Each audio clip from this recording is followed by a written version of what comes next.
Morning peeps, how we all doing? Good, I hope. Look at this sunshine, eh?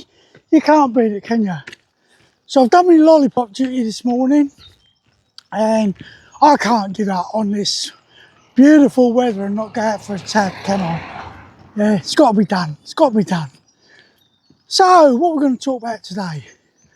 Well, it's a bit of a follow-on actually, because I did the video about the April Fool's jokes. And one of the things I mentioned was the lads from 3 Battalion REME when we were out in Bosnia.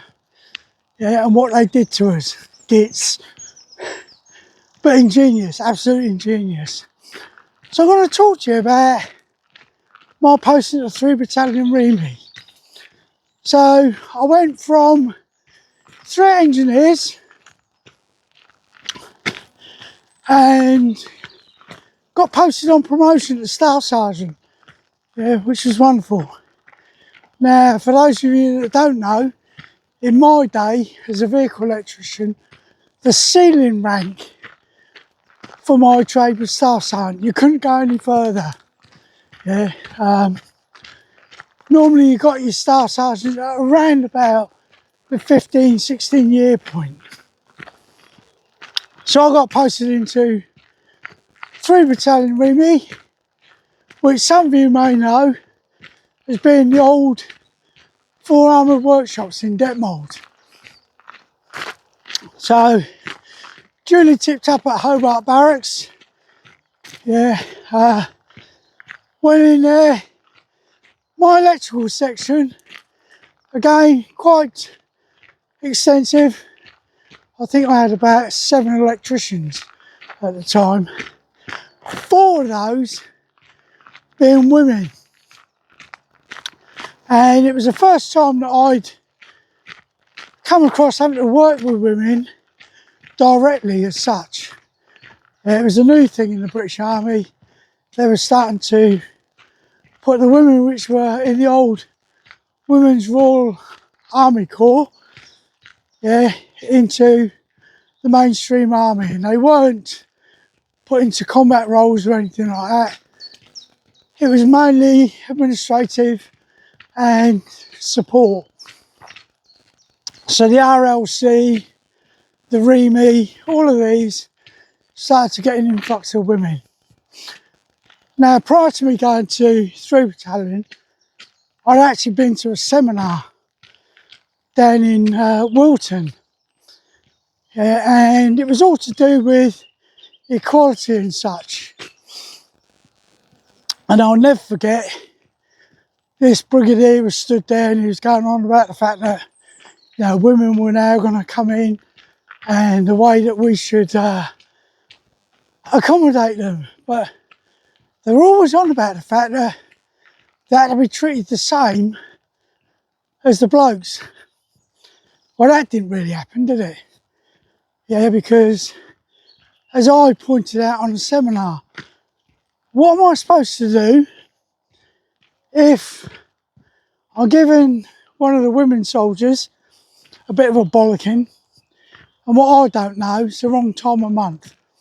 Yeah, and the next thing, I've got a bleating young girl in front of me. What am I supposed to do? You know, she's cocked up the same as the blokes would have done, so therefore I'm supposed to treat her the same. But they hadn't thought of that, had they? No. But during that seminar, there was a woman officer from the Australian Army. And she, when she got on the stand, turned around, looked at us all and went, "Gentlemen, you're just about to meet the most vindictive animal on the planet." We all wondered what the hell she was on about. And then she explained. A woman, if she's got a grievance, yeah, will do anything to try and get back at you. And you may have done nothing wrong. Yeah, you might have done, as I said there, you might have had to give them a bollocking due to the fact that they'd mucked up. But they could use their womanly ways to get back at you. Now, Fortunately, never happened to me because I took the advice of this Australian officer. Because one of the things she said was, if you ever need to dress down a woman soldier, my strong advice to you is you have another person in the room with you to corroborate what has happened.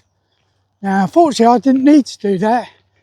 I did have people in my room, but I never once had to get them to corroborate what was going on. The women that I had one, I'll be honest with her, she was a pain in the backside. Very lovely girl, blonde haired, yeah, and she used her charm, yeah, to try and wangle out of things. But like I say, when I turned up, we were in Hobart Barracks in Detmold.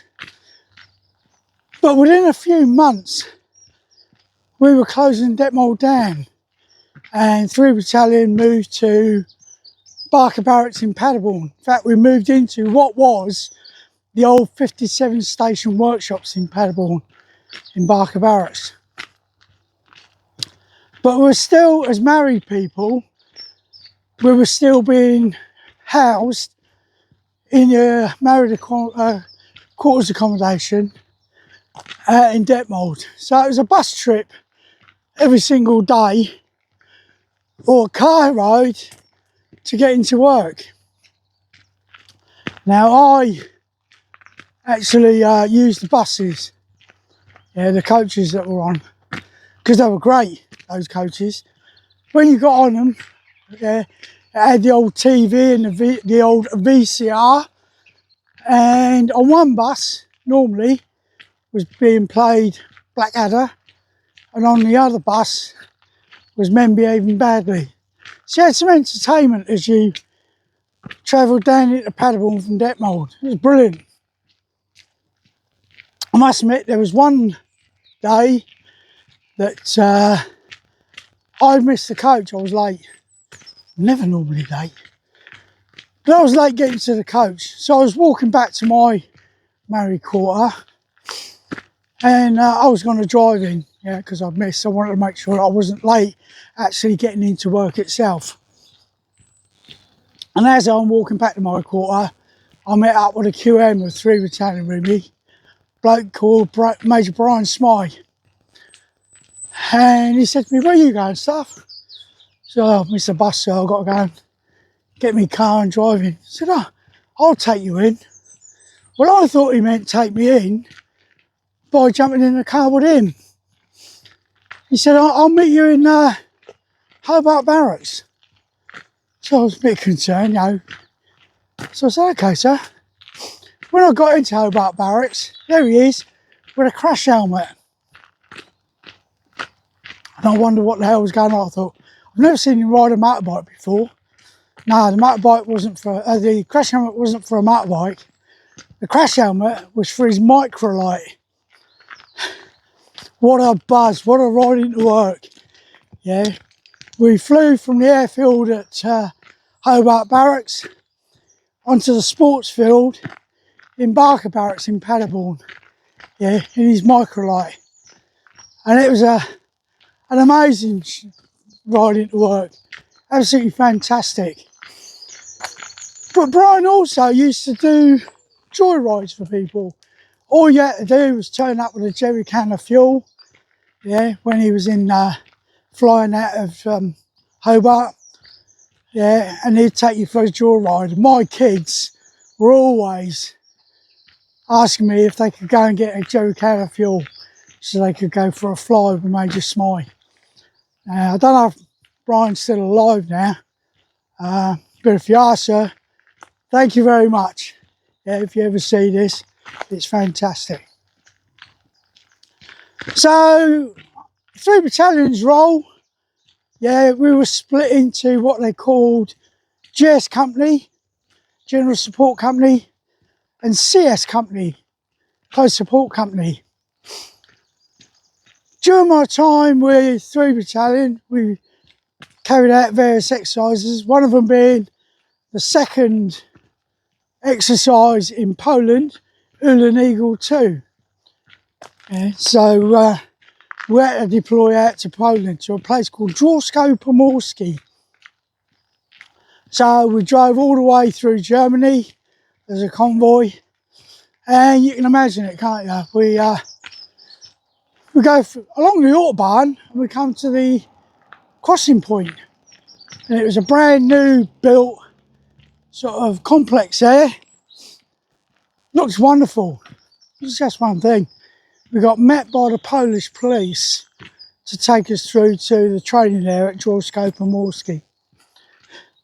Wow, I went from going on to an Autobahn to the only way to describe it was a dirt track. Yeah. Now these Polish police weren't mucking around. They went off like a bat of hell. Well, I've got a 4-ton truck, 4-ton MK with a generator on the back of it. And I'm trying to keep up with these Polish police. The potholes and everything, the craters, they were more like craters than potholes. We moan about potholes here. But once you hit those, I ended up with 6 wheels off the deck. The 4 wheels of the vehicle and the 2 wheels of the generator. I was flying. But we drove along the main MSR in Poland. And as we're going along, we came to an area whereby there was like lay-bys, massive lay-bys with like parking bays. But I thought, you know, they can't be for vehicles, surely. And it was on one of the stops that I actually questioned the Polish police officers what these things were. And apparently the road that we were going along used to be used as a runway for the Soviet forces. Yeah, and the bays that we'd seen as lay-bys was actually where they used to park the MiGs. Yeah, so that was quite interesting. But like I say, we're tabbing along, bundling along, and suddenly I see 2 people, yeah, carrying shopping bags. Now the only thing was, I hadn't seen a town, village or any sort of dwellings for miles. And there were these 2 people going along with some shopping bags. Wasn't that weird? Well, we must have gone for another 10 miles or more. Yeah, and I still didn't see any dwellings or anything. So where these people had come from and where they were going to, I have absolutely no idea. But when I'd gone into Poland, my only way to describe it, it looked like Bosnia, but the windows were still in. Yeah, very run-down place. So, as I say, there we were, Ulan Eagle 2, tips up into Wksp, and one of the briefings we get is about the training area, and there were various purple patches on the training area, and we were told we had to ensure that our map reading skills were spot on. Mainly because apparently the purple areas was where the Soviet forces used to do their NBC. And unlike the British Army, and every other army that I know of, yeah, that uses CS and things like that for the NBC, the Soviet forces used live agents. And these areas, if you went in there, you could be in all sorts of stum. So yeah, map reading was on the ball.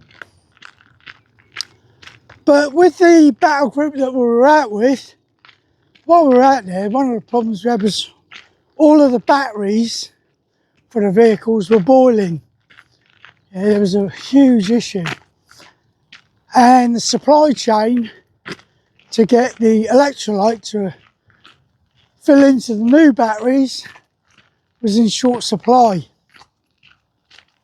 So myself and my OC and an interpreter, I went down to a little garage down in Wksp. And we asked the local there, you know, have you got any battery electrolyte? And his eyes widened. Took us round to the back of his garage, and there was this massive warehouse type affair. And in there were little 1 litre bottles of battery electrolyte. And the interpreter said to me, how many of these do you need? I said, well, looking at this, I think I'm going to need the lot.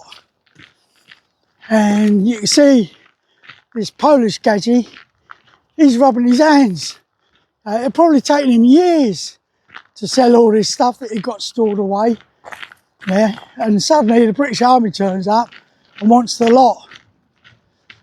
So yeah, we helped the Polish economy on that day. But we were out there for 6 weeks on Ulan Eagle 2,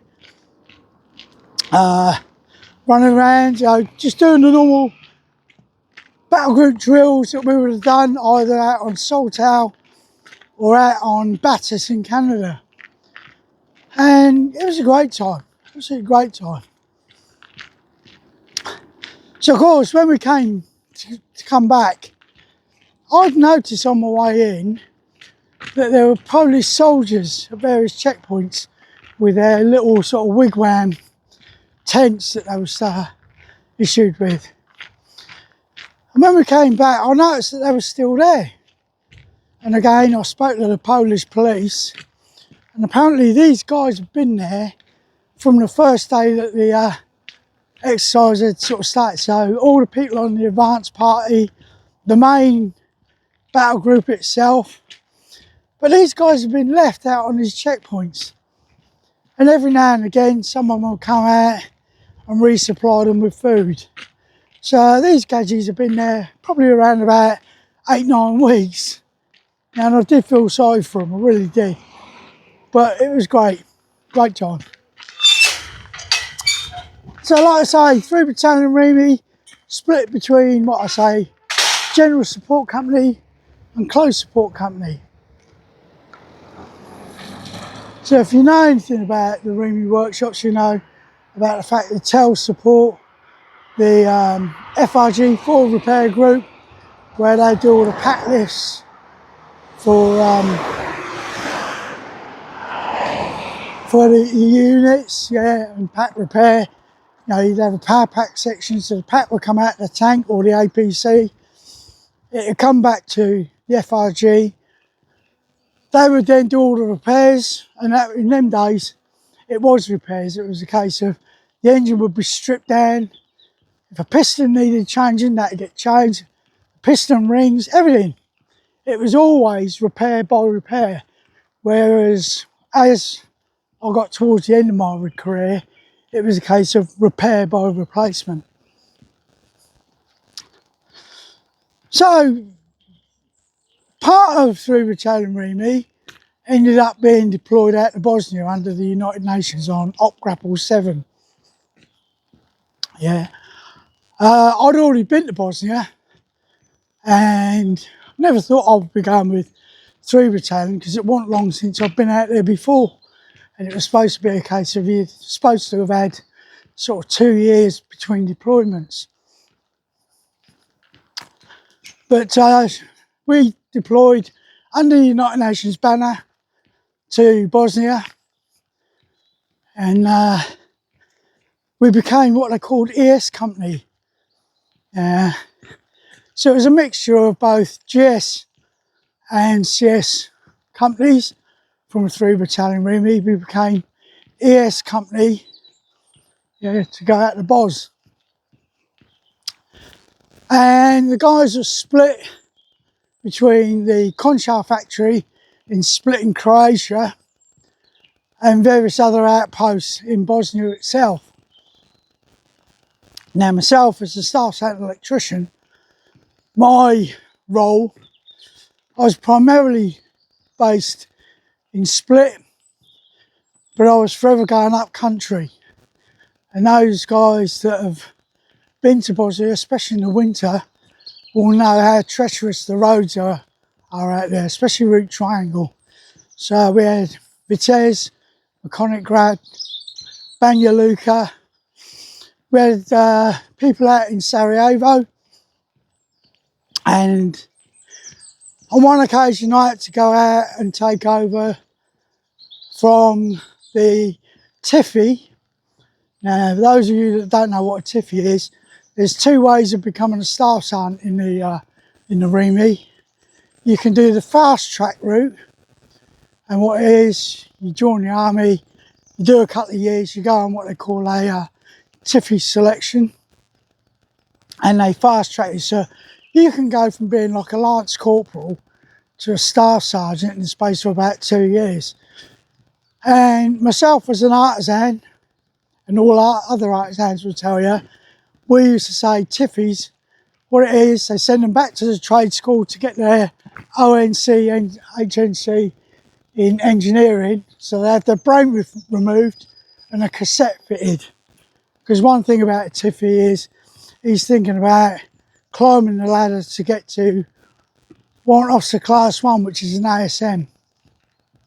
Whereas an artisan, we know full well, once we get to Staff Sergeant, we ain't going anywhere. So we would normally just, when we were asked if anything could be completed, good morning, we would give a totally honest answer. We would not waste time and resources on something that we didn't believe could be a task that we could complete, which really infuriated some of the officers. But why waste time and resources when you don't need to? You know full well that that task is something that has to be dealt with somewhere else. But like I say, I went out to Sarajevo. I was in a place called TV2, and this was the TV station for, I think it was just Sarajevo, I'm not sure, it might have been Bosnia as a whole. But we were there, which was just down from Zetra Stadium, which is where Chauvel and Dean did their Bolero during the Olympics. Now, Zetra Stadium, was, I don't know if it is what's happened now, but it was a mass grave for the people that had died in Sarajevo. If you look it up, you'll see that there were various issues in Sarajevo. Yeah, they're getting sniped at, you know, the civilians being sniped at left, right and centre from various warring factions. The marketplace in Sarajevo got mortared whilst I was in Sarajevo, yeah, with a lot of loss of life. But when you consider there was 3 different warring factions in Bosnia, you never really knew which one was to blame.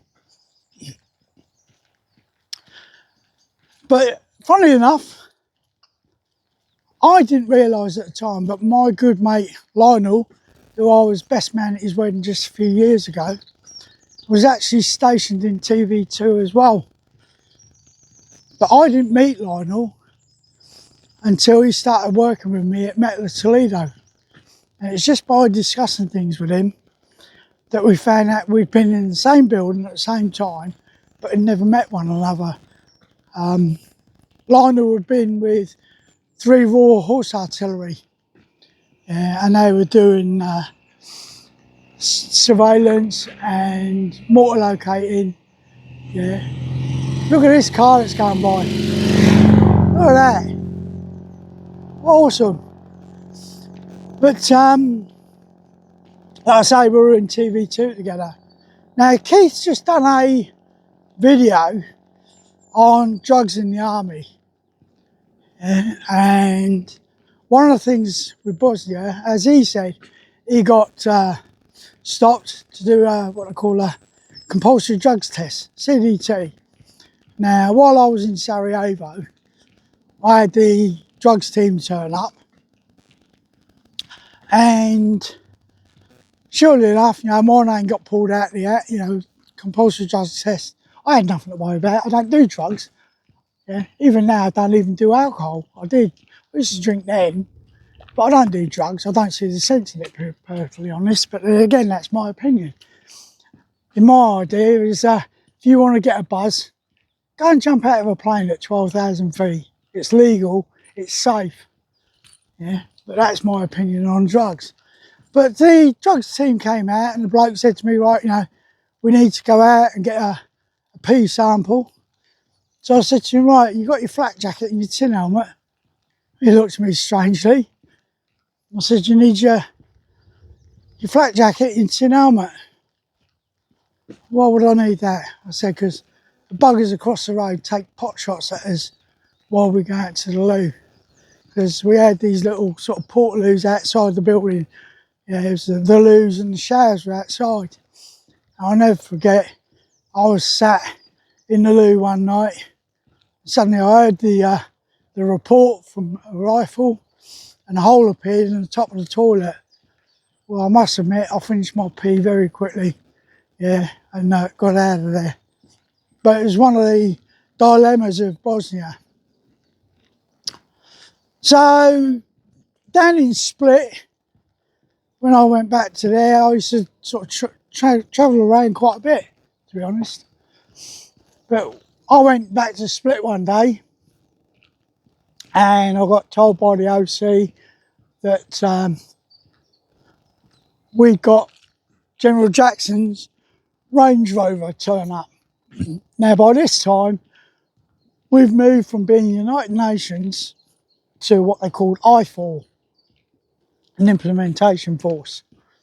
And General Jackson's vehicle, his Range Rover, which was armoured, fully armoured, bulletproof glass, that a lot, had been flown in, yeah, and it had been in theatre 4 days and it had broken down. Well, there was actually 2 of these Range Rovers and both of them were broken down at virtually the same time, a couple of days apart.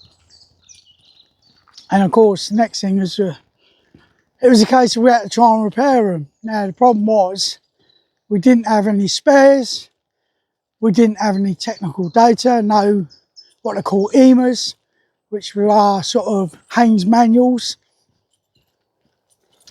To be able to repair these things, it was a case of adapt and overcome. Now, I managed to get in touch with Jaguar Land Rover in Birmingham, and they faxed me over what they call a flow chart. Yeah, and you have to follow this flow chart to try and diagnose what the fault is. So myself, along with the electricians that I had with me, we went through this flow chart, and after we'd done that, it told us that the air flow meter was defective. Well, I then had to drive to Zagreb. Good morning.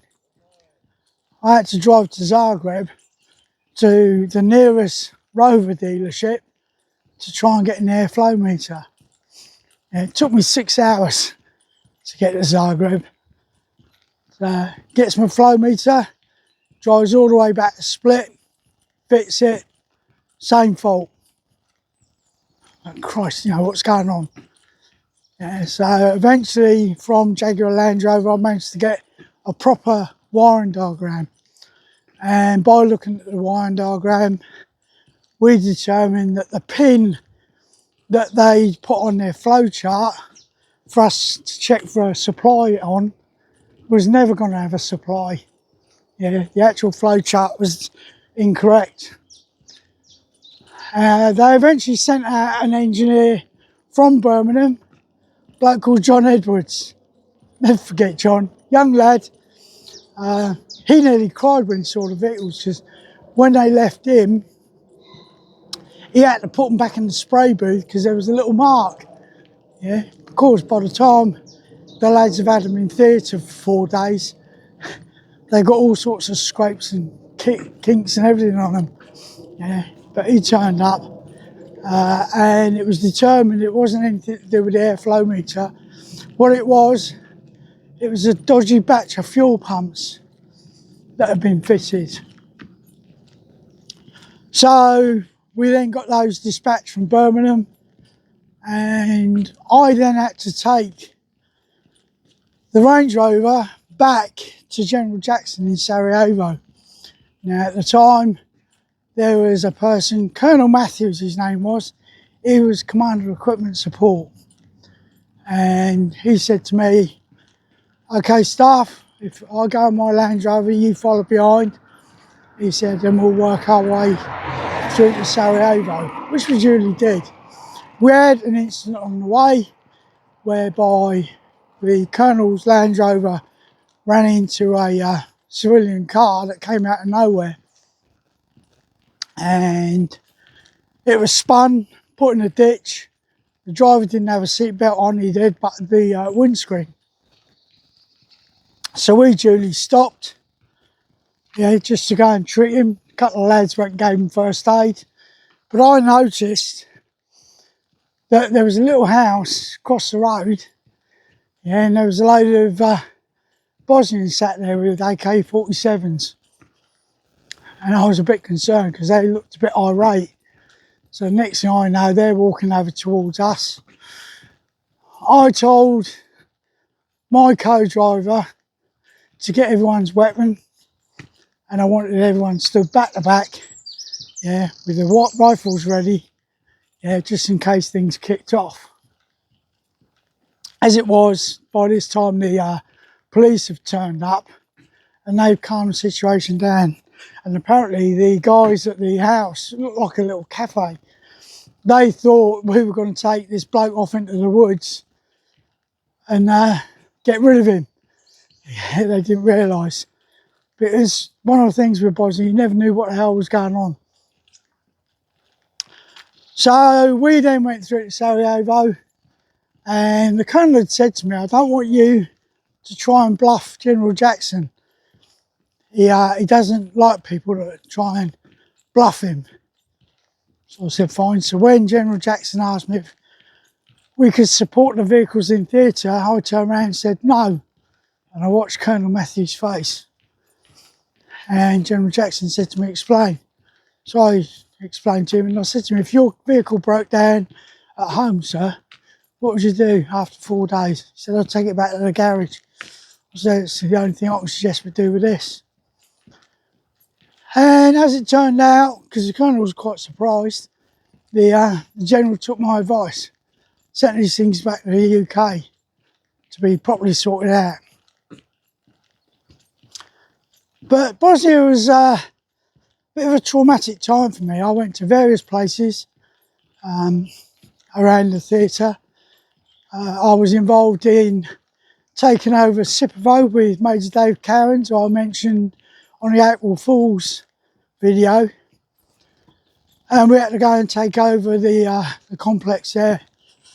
But it was quite a traumatic time. The stuff that I got to see, the stuff that we were, especially under the UN, the stuff that we weren't allowed to try and do to try and save the civilian population.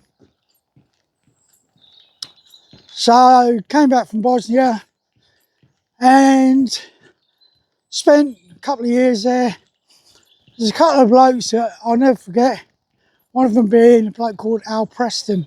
And it's ironic because when I'd come back from R&R in Bosnia, the bloke who picked me up from Split Airport, he said to me, we've got a new AQMS. I said, oh yeah, what's his name? He said, Preston. Well, I'd met Preston when I was with the Black Watch, the LAD. Now, Preston at that time was a Lance Corporal vehicle mechanic. And sure enough, one of the things he'd said to me was, I'm going Tiffy. Wouldn't it be funny if I came back as your Tiffy? And I went, no, it wouldn't. And sure enough, when I spoke to my driver, I said to him, right, skinny bloke, blonde hair. He said, no, it can't be the same bloke. He said, we nicknamed him the Fat Controller. And sure enough, when I arrived at the Conchar factory in Split, there was Preston. He put on a hell of a lot of weight. Yeah, but it was the same bloke. And excuse my French, he was still the complete arsehole. He was an AQMS WO2. And it got to the point where Major Cowans called me in because Al Preston had upset the vehicle mechanic artisan style son, Jim Kelly, and also the metalsmith artisan style son, Mick Caveney, to the point where both of those, Jim and Mick, were going to take him round the back of the conchar factory and fill him in. And I got asked by Major Cones, you know, I understand you've worked with Preston before, and I said, yes, I have. I said, nah, I advise you ship him off somewhere else because he's going to cause problems. But we went back to Germany eventually, and Al Preston became the quality systems manager for 3 Battalion REME in barracks. And I'd always been told when I joined the REME, I was a soldier first and a tradesman second, which I kept always through my career, because at the end of the day, when it comes to a war, what you're more concerned about, yeah, your life or fixing that vehicle. I know what's more important to me. But Al Preston, in peacetime, back in Germany, decided that we were no longer going to provide support to the local units in Paderborn, because we were training for war. Well, you have to balance things off, don't you? Our trade was, our role as REME is to support local units to get the vehicles fixed. Okay, they've got their own LADs, but the bigger stuff has to come back to our workshops. So, like I say, we had a bit of a run-in. He ended up as a beefeater at the Tower of London, I understand, and I always wanted to go down there and see what his reaction would be. But when I actually went to the Tower of London with Lisa, he wasn't there. Apparently they got rid of him.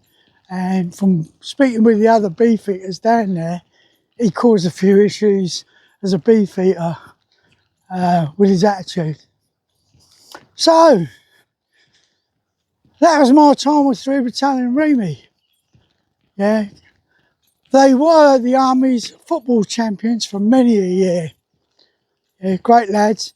The company sergeant major of CS Company, Mike Smith, was the Army rock climbing champion.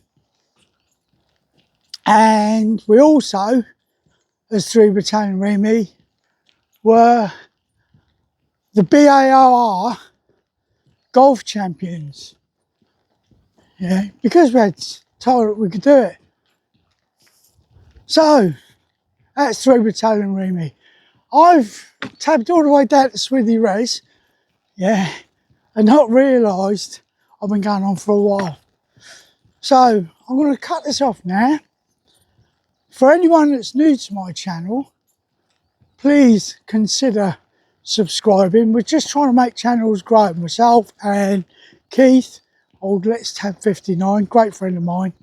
We're just trying to make these channels grow and give more insight into our lives while we're in the military, and also other things. I mean, I talk about mental health, I talk about my guitar playing and so on. Those new subscribers that have been in touch with me already, and dropped me a note, thank you very much, greatly appreciated. I did say that I would reply to you, and hopefully you've read the replies. As you can see, I'm down at the reservoir. Look at this, love this place. But please consider subscribing. We're not telling you to do it, we're just asking you to consider it. We don't tell you what to do, that's your decision, you've got your own minds.